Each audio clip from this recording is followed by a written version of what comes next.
เก็บบักพริกวะ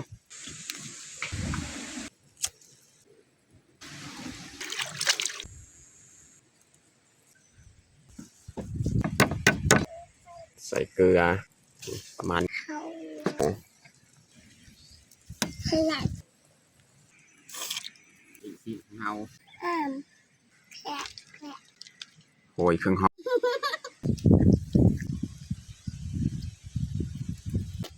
อัดไม่เลย อย่าลืมกดไลค์กดแชร์และกดติดตามเด้อพี่น้อง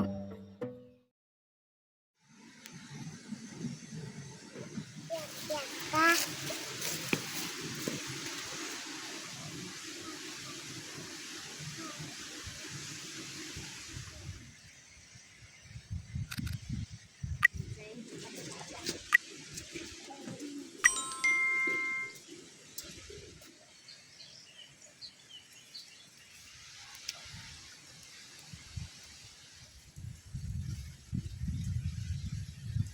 ครับสบายดีแล้วก็สวัสดีเบิร์ดสู่ครูสุคนยินดีต้อนรับเขาสู้สองบ่าวยืง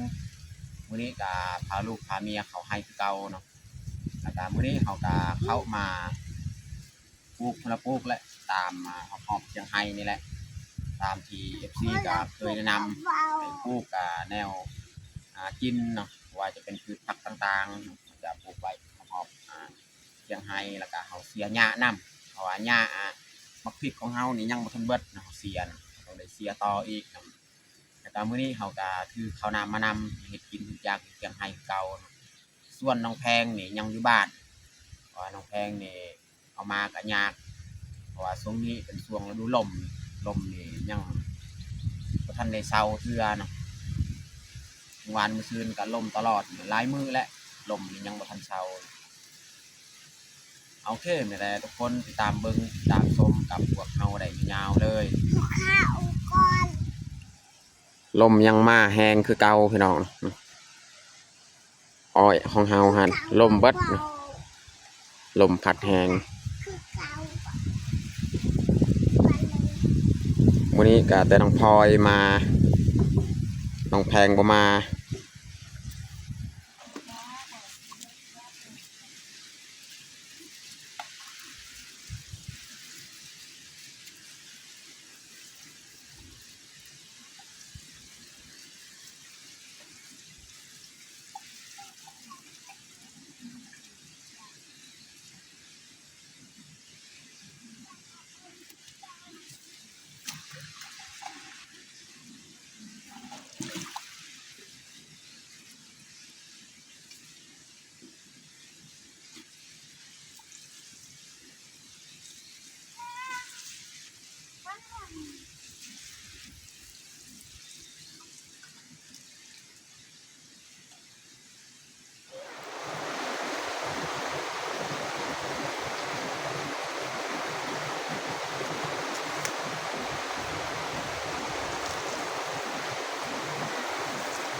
ตอนนี้เฮาก็ฮดผักเรียบร้อยพี่น้องเนาะ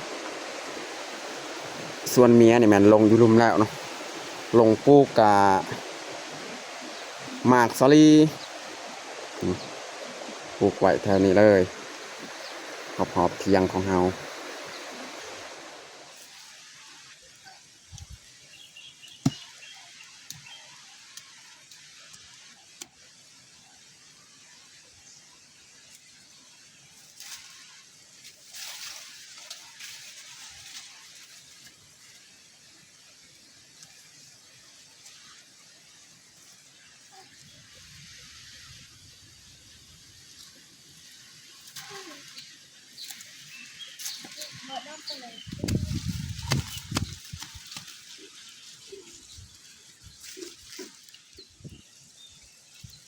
ก็สิให้เมียนี่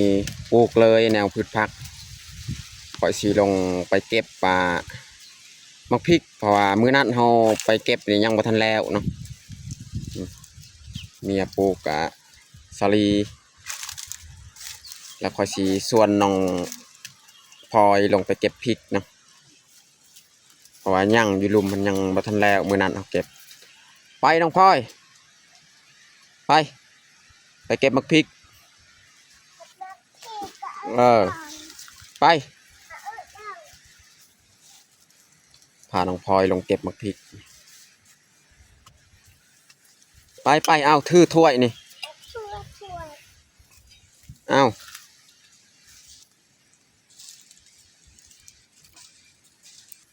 ไป โน่น มักพริกเอาคุณเลยเนาะยังบ่ทันเก็บนี่ข้างหน้านี่ก็ยังบ่ทันเก็บคุณเลยสิพาน้องพลอยมาเก็บพริกส่วนเมียนี่ให้ปลูกกับแนวกะลีแตงมันนี่แถวนี้นี่ยังบ่ทันได้เสียหญ้าเนาะส่วนมักพริกนี่น้อยหนึงนี่แต่ว่าที่นี่นี่เสียแล้ว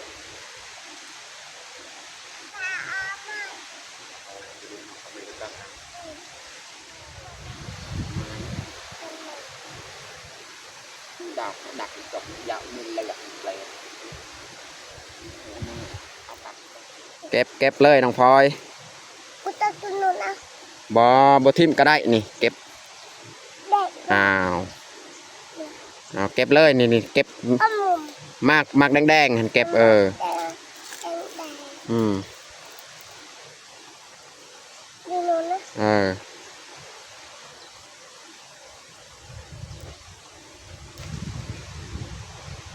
เก็บเลย จะกัดเลยเออ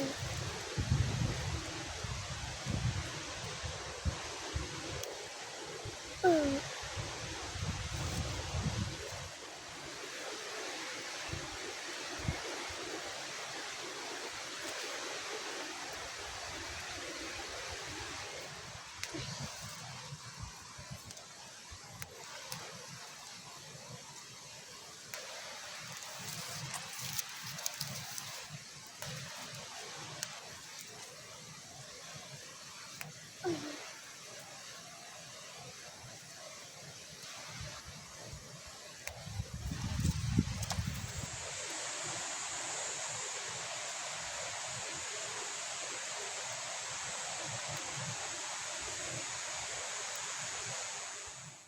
ตอนนี้กาเรียบร้อย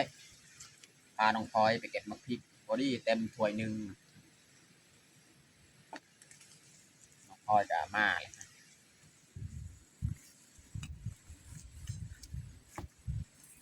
ยอดมักบัวพอเก็บนำกับพริกนี่วัดชนี้ละเก็บพริกนะบัดเลยเก็บมือนั้นนี่เก็บเบิดนี่เก็บเบิดเลยมือนี้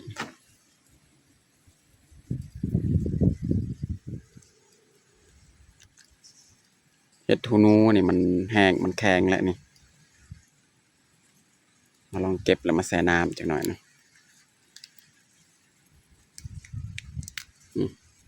มันแข็งเลย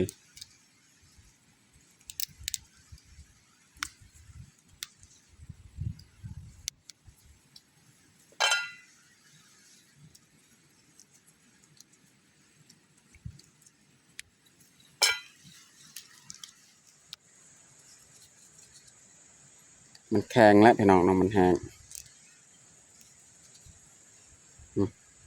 อันนี้แม่นเห็ดยังเห็ดเพาะแต่ว่าน่าจะกินบ่ได้มันวิดอายุแล้ว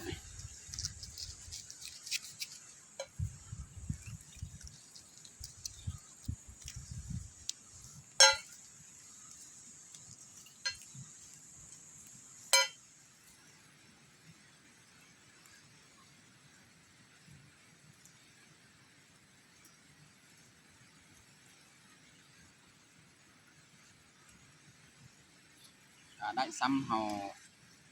อามาแกงจังหน่อยเนาะเห็ดฮูนู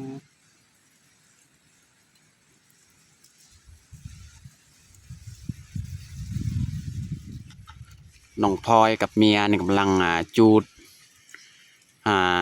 ขี้งัวขี้ควายบ่อนเฮาสีปลูกมักแตงมักอึนี่เฮาจะขุดเป็นคุมเนาะ แล้วก็มาจูดเนาะอันนี้เป็นคุ้มที่เขาจูดแล้วนี่เขาจะขุดลึกประมาณ10 เซนเนาะ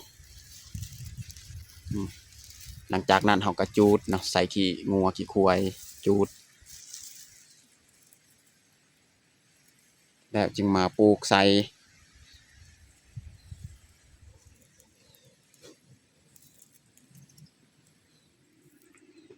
เห็ดยังน้องพลอยฮะนี่น้องพลอยนี่เจียกระโลงเลยนี่เจียกระตุกเอาลุกขึ้นเบิ้งนี่เบิ้งน้องพลอยนี่ขยันแท้น้องพลอยนี่เห็ดยังเจียกระโลงนี่ไปเก็บมักพริกบ่ฮะไปเก็บมักพริกบ่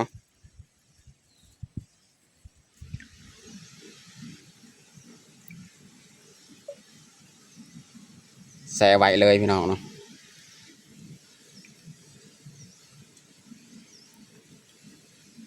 แซ่ไว้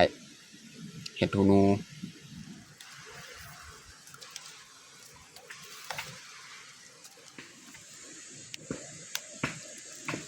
เก็บเอาผักซอมดอกนะพี่น้อง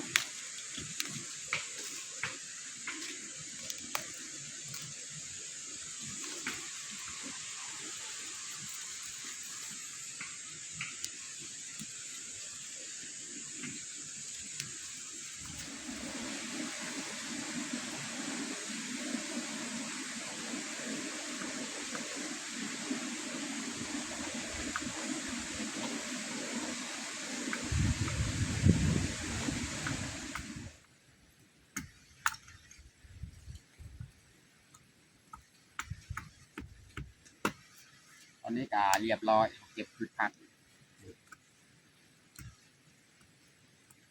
แต่จะนอนเอาสีไปล้างจะสิมาเฮ็ดอาหารเที่ยงอันนี้เขาจะดังไฟก่อน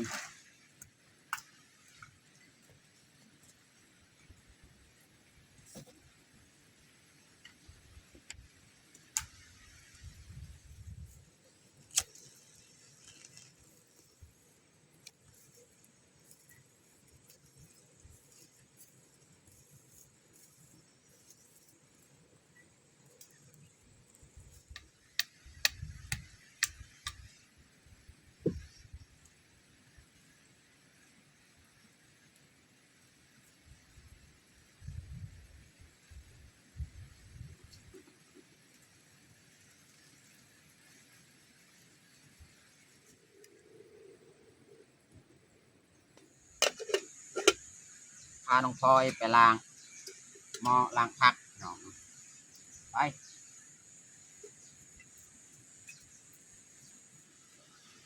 นี่เมียจะจูดเลยเนาะเป็นคุมนี่เห็ดของเฮานี่เฮาแช่ไว้กับบานแล้วเห็ดดู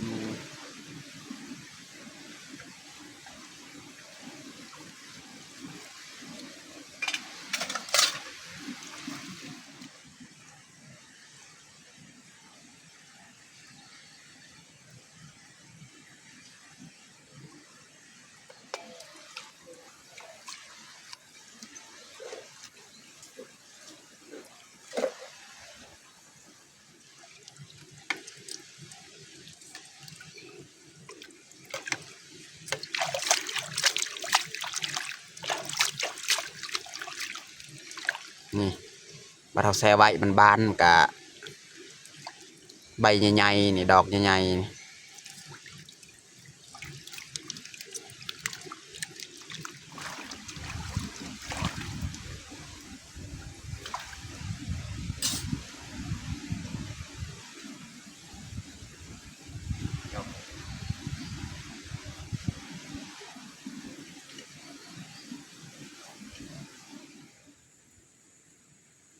ตอนนี้ก็เรียบร้อยเฮาล้างพืชผักของเฮาเนาะ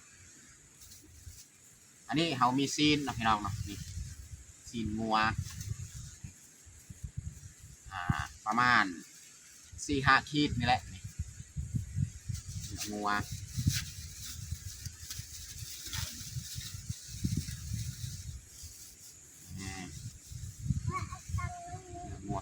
เลยพี่น้องเขาสีมาซอยแล้วก็ใส่แกงครึ่งนึงแล้วปิ้งครึ่งนึงเนาะสำหรับอาหารนี่นะฮะใหญ่จุก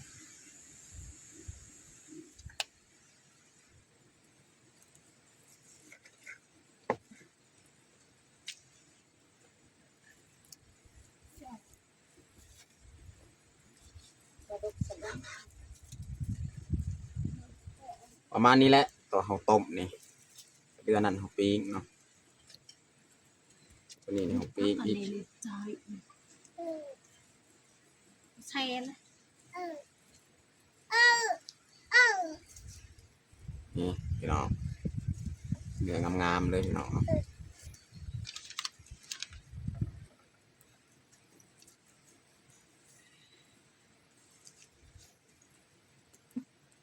เส้นดังด้วยปีสีดำ เสร็จนี่เขาซอยเลยตัวนี้ซอยเขาสีแกงใส่ผัก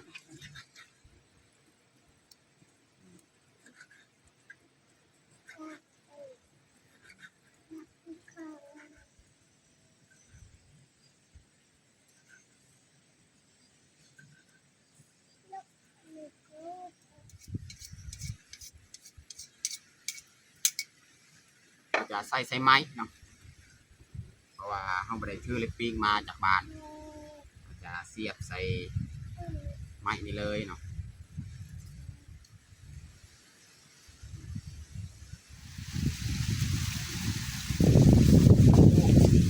ล่มเลยยังดูยุดเนาะ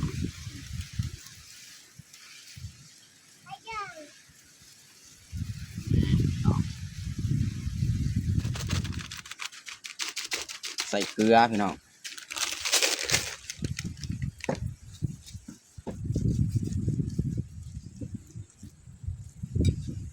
เรียบร้อยพี่น้อง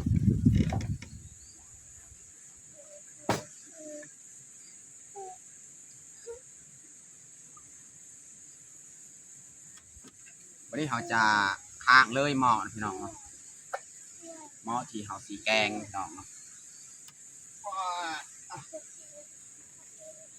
ใส่น้ำ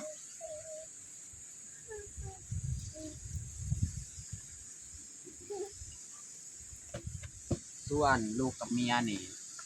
จูดบอลเขาสีปลูกพืชผักนี่แหละพุดเป็นคุ้มของเขาปลาเสียงไห้เลย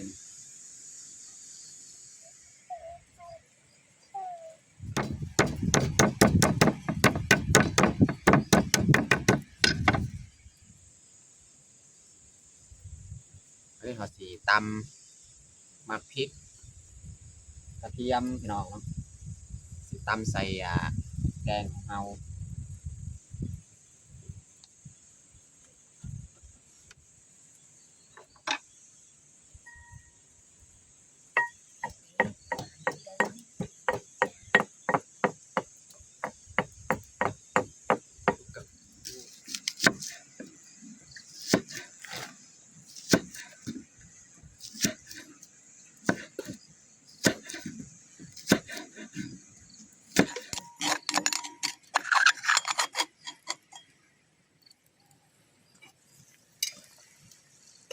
น้ำที่เขาต้มกะ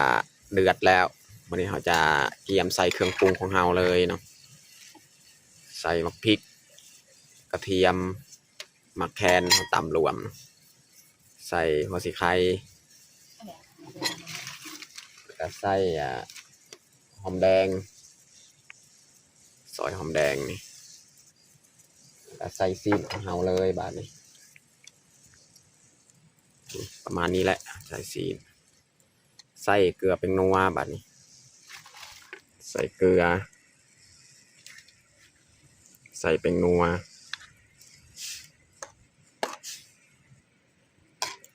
เอาปรุงเธอเดียวเลยเห็ดแกง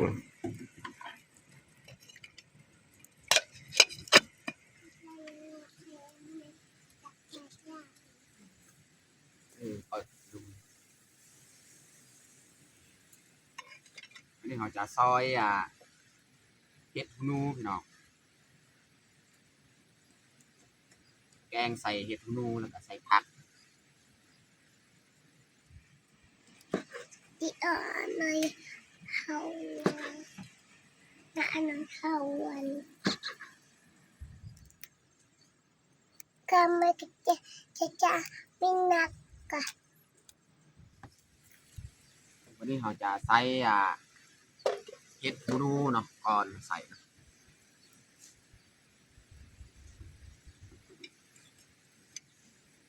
ตรงไหน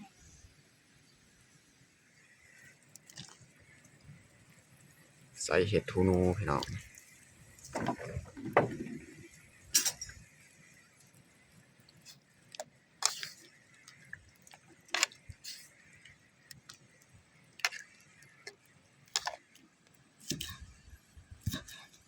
ซอยคือหอมใบนะพี่น้องเนาะคือหอมที่เราจะเห็ดแจวอันนี้จังหน่อยนะซอยหอมปลอม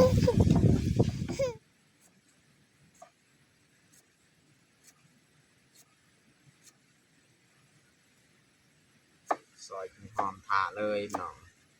แต่ว่าสิ้นของเฮานี่ยังบ่ทันสุกเนาะเอาใส่เลยนี่ยอดมะบวบใส่แกงหลังจากแกงของเฮาสุกแล้วจึงปิ้งซีดใส่เลย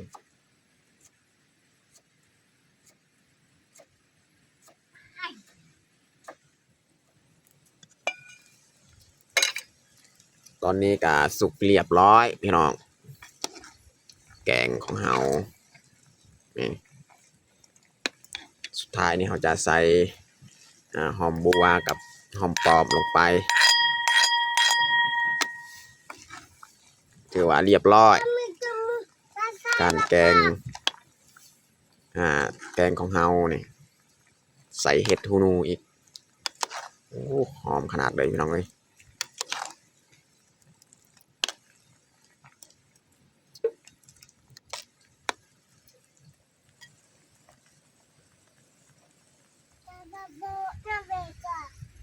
ว้า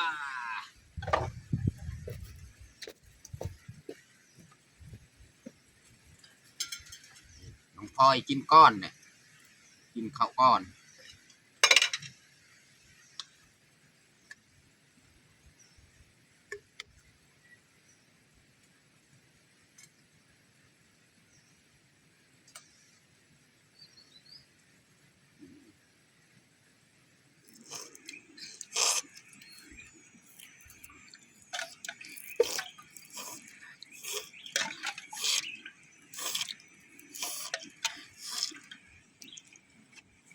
วันนี้เราจะเทน้ำยาผ้าน้องพลอย อากู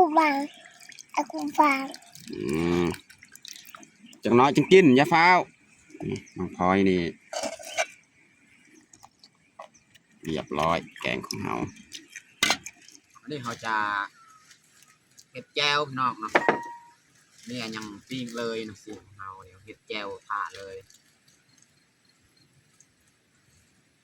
น้องพลอยนี่กินก้อน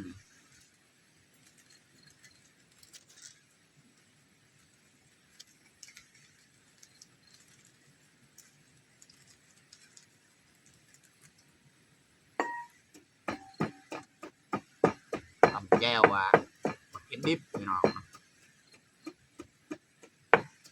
กินเห็ดแบบสดๆเลยเก็บใหม่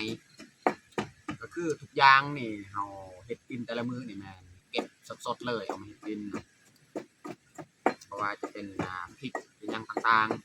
ๆแล้วก็มี FC บางคนว่าเป็นยังเบายืงคือบ่ตำมักพริกพรมไว้เวลาเห็ดแจ่วสบายเบายืงก็แบบบ่มักนะเห็นแบบนั้นพี่น้องถ้าว่าเขาตำใบมันบ่แซ่บหรือว่าข้าวคั่วอีหยังตำใบถ้าว่าเขาตำแบบใหม่ๆสดๆนี่มันหอมดีพี่น้องเนาะทุกอย่างเนี่ยเขามักแบบสดๆเลยแต่ว่าเขาเฮ็ดแบบนั้นก็ดีคือกันพี่น้องเนาะแต่ว่าก็ขึ้นกับผู้มักแก้วพี่น้องบริไซหอมปอมหอมเฟหอมบัวพี่น้องเนาะสำหรับแก้วของเรา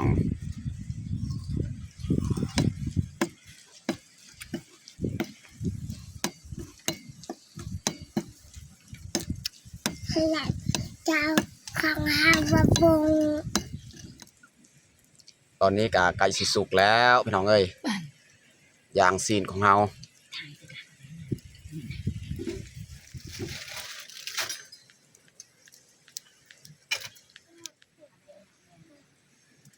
เรียบร้อยพี่น้องนี่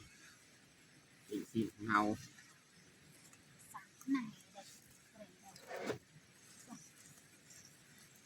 โอ้ยสดๆฮ้อนๆพี่น้อง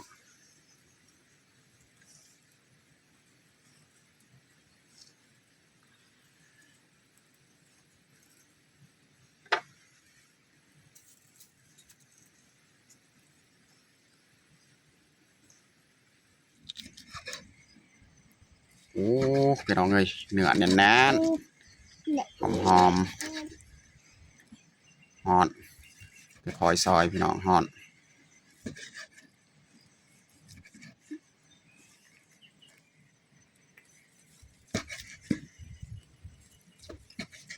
สำนี้แหละแสบกินพี่น้องเนาะยังมีน้ำมีนวลนี่แบบนี้นะ อ้าม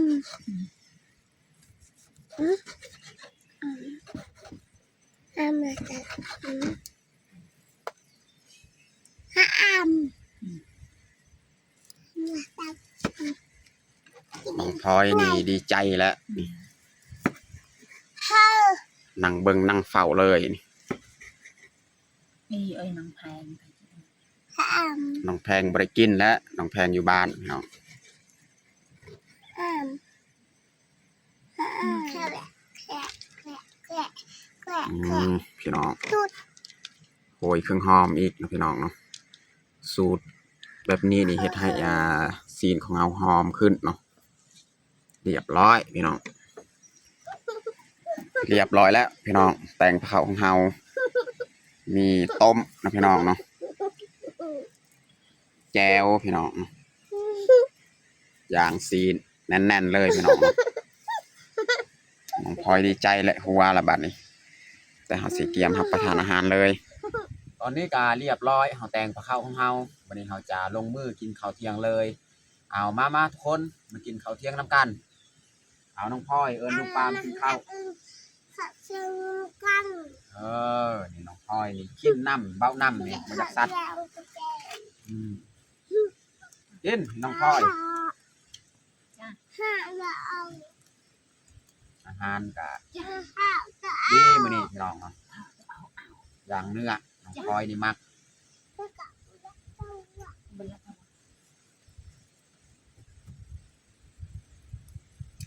เดี๋ยวให้ทั้งหมด มั่วหยอกเยอะ เลยก็ลำมันจ้าก็หรอก ดู แต่กับบิจา ดูแล้ว เอาไปหนัก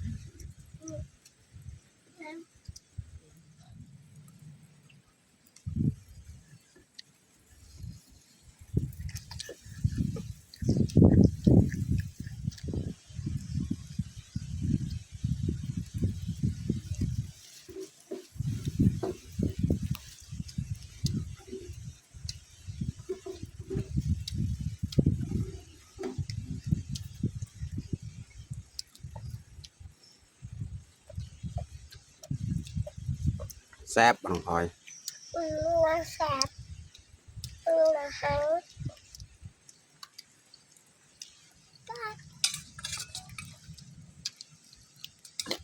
อาฟาอ่ะ เอาน้องพลอยนี่มักเห็ดหูหนู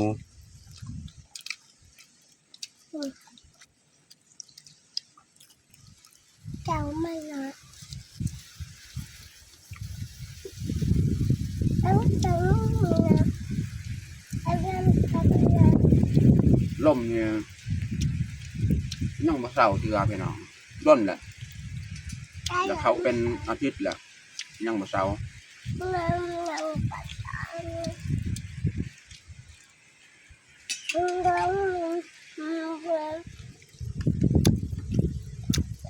ปัดทางนู้น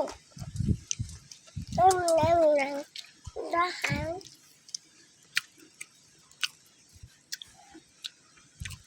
อาพาไอ ช่วงยามมีก็กินพี่น้องยามบ่มีก็อดเอา